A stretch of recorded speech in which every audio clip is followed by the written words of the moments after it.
the bottom of Nun Gimel Amud Beis. Ze'evim az-zacharim nafli and akevis le nafli. So the Gemara asks, do wolves only jump on the male rams and not on the females? So why are you only putting this levuvin on the males? So the Gemara says, Mishum de masku bereish adra. That's because the males are always in the front, so they're the most exposed to attack from the wolves. Ze'evim bereish edra nafli b'seif edra le nafli. Are you saying that the wolves only go for the people in the front of the pack? El mishum de shamni. The reason why is because the males are fatter, so they're tastier for the wolves. Moving to caves like a shamni, you don't find any tasty fat females. Besu miyadi bein hani lahani. And could they tell the difference? So whatever it is, it's dinner. Ela mishum de zakfi chutayu umasku kidavu. Rather, it's because the males lift up their faces, their noses, and they're looking around, and to the wolves it looks like they want to fight. You want to pick a fight with them. What are you looking at me? Rav Nachman bar Yitzchak Amar, and a third explanation of levuvin. He says, "Or shekoshim tachas zachrusan kedei shelo yalu lenekeves." So this is birth control. They put some type of a piece of leather on top of the male member of the male rams in order that they can't mate with the females. How do we know that that's the explanation for levuvin? Because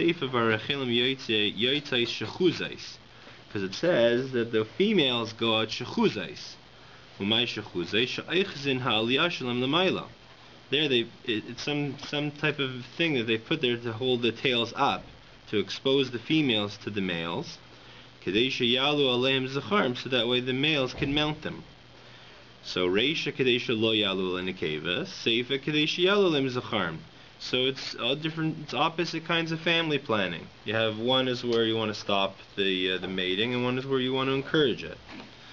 My mashma the high shechuzais lishna de guluyehu. How do we know that shechuzas is to expose? Because that was the one in the Seifa where they're lifting the tail, holding the tail up. It says, behold a woman towards him, she's zaina unetzuras leiv. This is an exposed zaina, and she captures the heart. Either way, shechuzais is exposed. Okay, now we're on Nun Dalet Amud Aleph on the top line. Harachelim yoitzais kavulais. The ewes, the females, they go out kavulais, tied up. My kavulais, what does that mean? Shemachablin ha'aliyah shelahem lamata. That's where they tie their tails down. Kedei shelo yalu aleim zacharm, so that way the males don't mount them. So here's another way to prevent the mating, is to tie the tails down. My mashma dehai kavul lishon delay avid periu. How do we know? Where do we see from Psukim that kavul, this word for tying, is referring specifically to preventing reproduction? T'chsiv maharim ha'ela. What are these cities? Asher nasata liachi, which you give me, my brother. V'yikra lahem eretz kavul ad hayayim hazeh. And he, the receiver of these cities, called them land of kavul until this day. My Eretz Kabul. What is that? What is Eretz Kabul? This is a transaction between what? Afghanistan. Yeah? Kabul. Oh, interesting. But either way, this was a transaction between Hiram and Shlomo Melech. Shlomo Melech made a deal with Hiram. Hiram would provide him with materials and with laborers to build the Beis HaMikdash. And in exchange, one of the things that Shlomo gave Hiram was these cities. And Hiram wasn't too happy about these cities. He called it Eretz Kabul. Eretz Kabul. Ravuna Shayuba b'nei Adam shemechubalim bekesef uvezav. Hiram was complaining because the people there were wrapped up in silver and gold. Amalei Rava ihachi hainu dechsiv v'lo yashru be'inav. He didn't like it. It wasn't upright in his eyes. Mipnei shemechubalim bekesef uvezav lo yashru be'inav. The people are rich in the city. Why does it bother Hiram?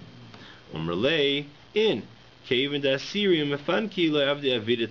Because they're pampered, they're rich, they're not going to do any work, they're not going to get their hands dirty, so therefore he wasn't happy with the kind of people living there. Another explanation of what Hiram was complaining about It was dried up. It was cracked and dried up land. V'amaykar le'kavel. Why is he called kavel? The mishtarga bakara ad kavla, because the foot would sink into the ankle. Like, yeah, exactly. So it was like swamp kind of land. V'amri inshi ara mechabla de le'avad peri.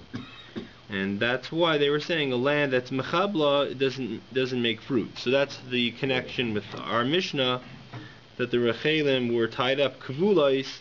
It's a good term because it was to prevent reproduction. And we go on. Another thing that they can go out with on Shabbos, rechelim yoitis kavunais, also tied up with something or another. My kavunais shemachabdinaisei lemelas. So they wrap up the sheep with something to protect the fleece, so it stays clean. It says this type of saras is white like tzemer lavan, like white wool. My tzemer lavan, what is tzemer lavan? Rav Bibi barabai ketzemer naki ben yemishim chabnei selamelis. It's like wool that grows on the back of a sheep, where they wrap them up from day one for melas. Melas is a type of clean wool. I guess you would pay a premium for it, but it was because they wrapped it up so it didn't get dirty. V'ha'izim yoitzais tzurais. And the izim, the goats, they can go out tzurais, tied up with something or another. I'm sorry, we're talking about specifically where it's getting tied up to the udders.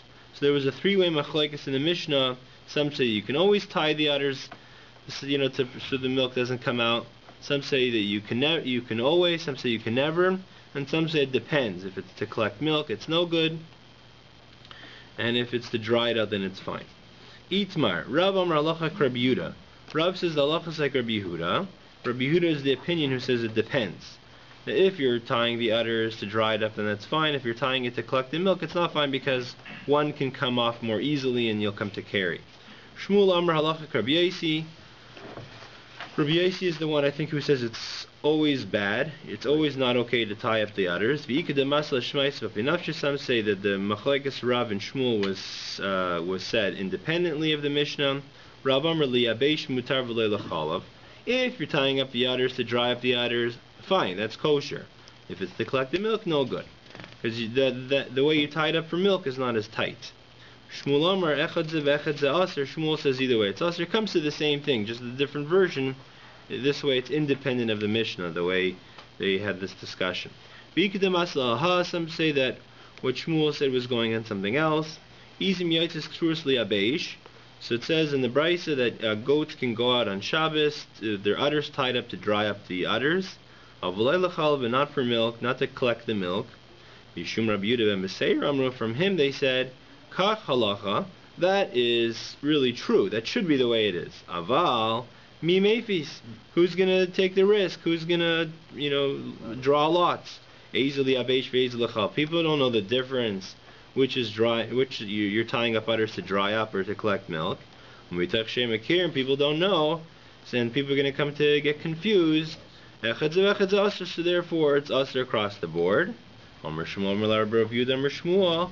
he said, halacha karbida b'meseira. The halacha is like him, that because of this issue, it's all aser.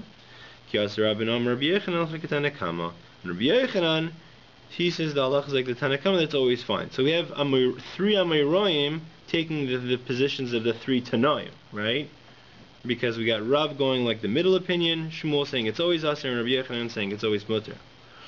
So just in terms of the halacha, you have to figure out what between Rabbi Yechanan, Shmuel, and Rav, which one is the halacha. I think it's going to be like Rav. Anyway, says the Mishnah, Uvama ina yaitza, what is an animal not allowed to go out with on Shabbos to the Rishus Rabbim? Lo yaitze gamal b'mitul, tell us a camel's not supposed to go out with a saddlecloth. Lo yakud v'lo yarakul, its legs shouldn't be tied up. We'll see in the Gemara there's different ways of tying up its legs. V'chein shar kol behemis, and similarly other animals, same restriction, no saddlecloths, no tying up legs. Lo yikshar gamal zeh b'zeh v'imshech, don't tie up a bunch of camels and then pull the lot. But you could take, each camel can have a different rope going to the camel, going to the guy pulling it, as long as you don't wrap up the ropes. But if you don't wrap up the ropes, we'll see in the Gemara what the issue is, and each camel has a different strap connected to it, then you're fine. Tana. We learned in the Bryce, you're not allowed to go out to Rishus Harabim with the camel that the saddlecloth is only tied up to its tail, because that's not enough. It's not secure. The saddlecloth may come off. You can end up schlepping it. But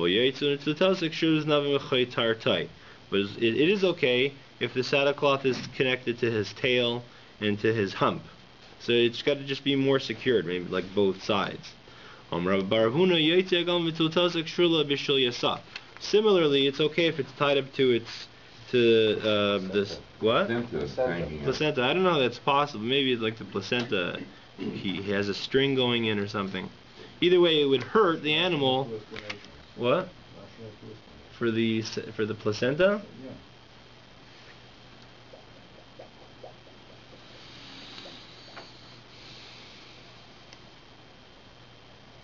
No, he doesn't explain the shilya in two different ways. But either way, there would be some way that would hurt the animal if the saddlecloth would come off. So these are different ways that you're tying up the legs. Amrav huna akud, akedas yad v'regel. Akud means you're tying one leg to one foot. A hand just means the front legs, obviously, right? Here it's like Ben Avraham, like the way Avraham tied up Yitzchak. Ragul shle'akaif riyadai al gabi zroi v'ikshor. Ragul is where you have one leg, and then you bend the leg up, and then you tie it together. So basically, he's not able to walk on that leg anymore. He can only walk on the other three. Meisvei. We learned in a brayso, we're asking a question from a brayso. Akud shtei yadayim ushtei raglaim. Akud could mean two of the front legs together, or both of the back legs together. Ragul shle'akaif yadai al gabi zroi v'ikshor. Ragul is, like we said before, where you tie up, you bend it and then you tie it. So here the explanation for akud is different, because we're not saying a front to the back, or we're saying the two fronts together, the two backs together. Hudamar ki aitana. Rav Yehuda is going like a different Tana. The Tanya akud akidis yad v'regel. There you go. That, like he said, you tie a leg to the foot. Oy shtei yadayim ushtei raglaim. This Tana actually, he's more broad. He says it can also include both front legs or back legs. Ragul shleikuf yadol gabi zrovi ikshor. Ragul, everyone, that's pretty universal, where you bend it and you tie it. Va'akati leidami, it's still no good. Rav Yehuda is still different than this new Tana, because the new Tana has a more expansive definition. It's yasa kasha, the middle definition, where this new Tana says it akud includes the two front legs or the two back legs together. That's not like Rav Yehuda. Rather, Rav Yehuda is going to be like the following Tana. Akud akidis yad v'regel. Akud means front to back. Ki it's like Ben Avraham. Ragul shleikaf yadol gabi zrovi ikshor. And Ragul is bending on the joint and then tying it up, just like Rav Yehuda says. The Mishnah says, "V'leikshor gemalim." You can't tie up a bunch of camels together and then connect this whole group to one long rope and then pull the group of them. My time, why can't you do that? It looks like you're going to the market. That was the way that people would schlep a bunch of camels, where they were all connected to each other like a train, and then you would just take one rope in the front. But you're allowed to take all of the individual ropes from the camels and then pull them, as long as you don't wrap them up. The issue over here, where you have individual ropes, is kilayim. So there's three types of kilayim. The Gemara wants to figure out what we're referring to. Kilayim demai. What kind of kilayim? Ilayim kilayim de adam. If you're saying referring to kilayim de adam, in other words, just like there's an isser that you can't pull two different kinds of animals with each other. So perhaps the isser would apply to pulling a man. In this case, he's pulling himself with the animals. That's not an issue. But a man is allowed to be connected with an animal, obviously, even though they're from different species. That's not considered kilayim isser, whether it's for plowing or for pulling. Ella kilayim dechavolim. Rather, the ropes themselves, some of them are, let's say, made out of wool, some of them are made out of linen. That's the issue why you can't wrap up and tie the ropes together. But Tanya, the Gemara says, why should it be a problem of shatnez? One tying, one knot, or one, one sew is not considered a connection for kilayim. So we hear how it sounds like you're just going to wrap it around once. It's not enough to be shatnez if the ropes are of different minim, different types. So Gemara says, really, that's the issue here. The ropes are made out of different minim. Some are linen, some are wool. Means you are making the double knot. So it's permanent enough that it's a problem. And anything less than that, of course, is not an issue then. As long as the rope is not hanging out of your hands, a tefach, a hand's breadth, because if it's going to be hanging out that much, it won't look like it's part of the chain, and then people are going to look like you're carrying a tefach long rope from your hand. But he says tefachayim that you can have up to 2 tefachim that are sticking out, and it's still fine. Shmuel is just trying to be more practical halacha. In other words, really tefachayim, up to tefachayim, after 2 tefachs is okay. But Shmuel, like as a siag, as a fence, to make sure people don't make a mistake, he limited it to 1 tefach to stick out. So in other words, you're holding all the ropes, you have 3 ropes or 4 ropes, you can have up to a tefach on the other side of your hand sticking out. But Tani, we learned in another brayso of that all you have to do is raise the rope from the ground, the tefach, but it doesn't matter how much the rope is sticking out of your hand. So how do we reconcile with this? This is referring to the ropes in between your hand and the animals, not the other side of your hand. On the one side of your hand, so the far side where it's further away from the camels, you have up to a tefach that can stick out. In between your hand and the camels, there, as long as you're raising the rope a tefach off the ground, then it's fine. Otherwise, it doesn't look necessarily like it's connected to the camels, and it looks like you're carrying. Says the Mishnah, Ein chamor yaitze b'merdas. A donkey should not go out to Rishus Rabbim with a saddlecloth bizman she'ein kshur alai, if it was not tied to it on Friday. V'lei v'zug afal pi shehu pakuk, and not with a bell, even if it's clogged up, so it's not going to ring. But you can't take out your donkeys with bells connected to them. V'lei b'sulam shebetzavara, and not with a what's it called again? A ladder on his neck. It's like a mini ladder. We'll see what it does exactly in the Gemara. V'lei b'ratu sheberaglein, not with straps on its leg. And the chickens don't go out with strings and not with straps on their feet. And the rams, male rams, don't go out with this type of wagon, which holds up their tail, which protects their tail so it doesn't get scratched on the ground. So it's like a mini wagon. The ewes don't go out chanunais. We'll see what that is. This is going to be differences of opinion on chanunais. And a calf doesn't go with a gimain, or a kupar, and the cow doesn't go out with the or of a kupar. I don't know what that sounds. Hedgehog. So some type of hedgehog leather on the cow for some reason. Stop the rat from sucking on their milk. Oh, okay. Okay, interesting. So to prevent, okay. So other things shouldn't suck on the milk. And not straps between its horns. And the Gemara and the Mishnah ends off. This is a famous thing from the whole Masechta, probably one of the most famous lines. The cow of Rabbi Elazar ben Azariah, the cow would go out with straps between its horns, without the Chachamim's approval. We'll see what was going on there. My taima. So the Mishnah says that a donkey cannot go out with a saddlecloth where it wasn't tied to it before on Erev Shabbos. Why not? Kidamaran, like we said before, because you didn't show that your donkey requires this, which would in turn make it like a malbush, like clothing. So you have to show a gilui das. You have to show this interest that you want the saddlecloth to be considered like a malbush, like clothing. You're not allowed to have bells on your animal, even if it's clogged up. The issue here is not because you're making music, it's not because you stuffed it up, but because it looks like you're taking it to the market for sale.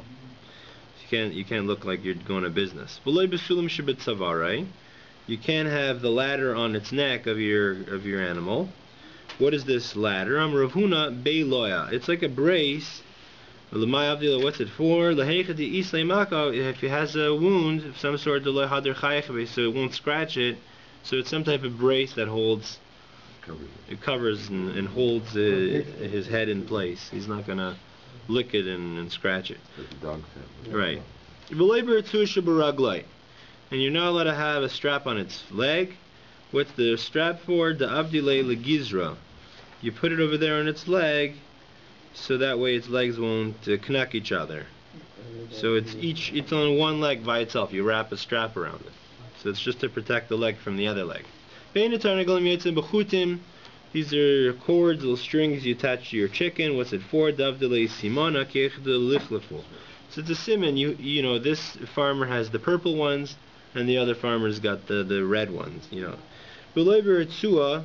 And you can't have a strap on your chickens, on their legs.